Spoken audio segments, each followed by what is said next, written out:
Good morning, everyone. This is Math 3, Lesson 122.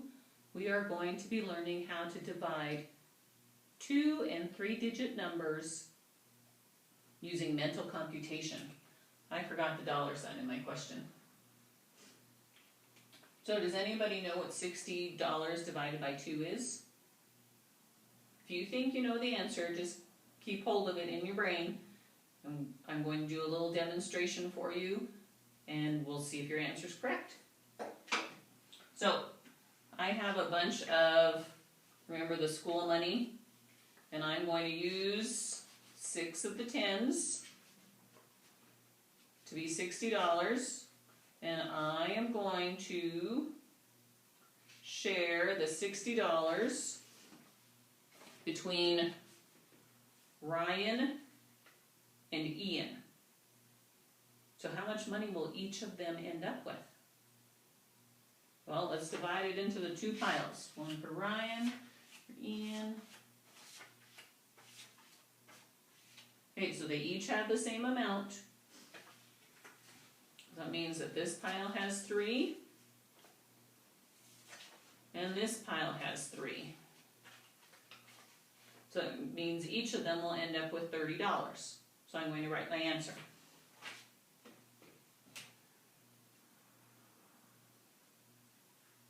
Now, how would we check if a division problem was correct? It's just like when we do subtraction, we check by adding. So division problem, we check by multiplying. So is $30 multiplied by 2 $60? It is. All right, another demonstration for you with the same $60, but I am going to, I better erase that because that's not going to be true.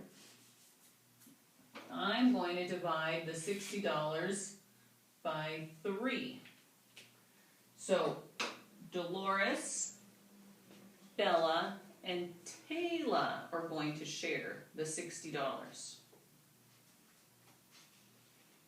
How much money do you think they will each end up with? Well, let's get 3 piles going.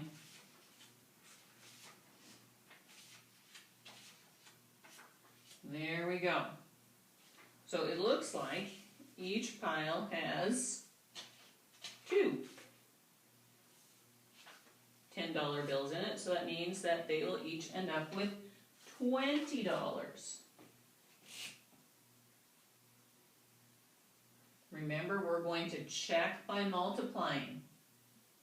So 20 times 3 equals 60.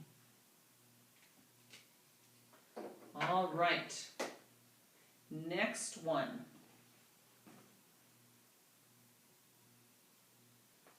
I have $100. Let me get a couple of more 10s here.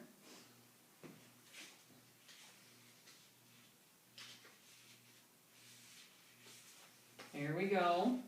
And I'm going to split this between Bronson and Quinn. Are you ready? See what you think the answer is going to be. Let me write it down for you first. So $100 divided by 2.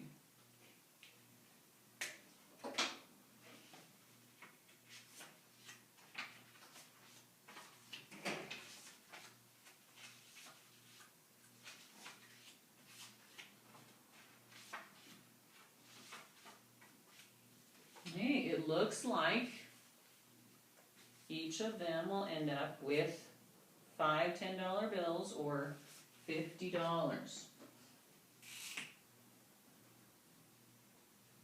Okay, remember we're going to multiply to check our answer. 50 times 2 equals 100. There we go. All right, I'm going to use all of my bills, and this is $210.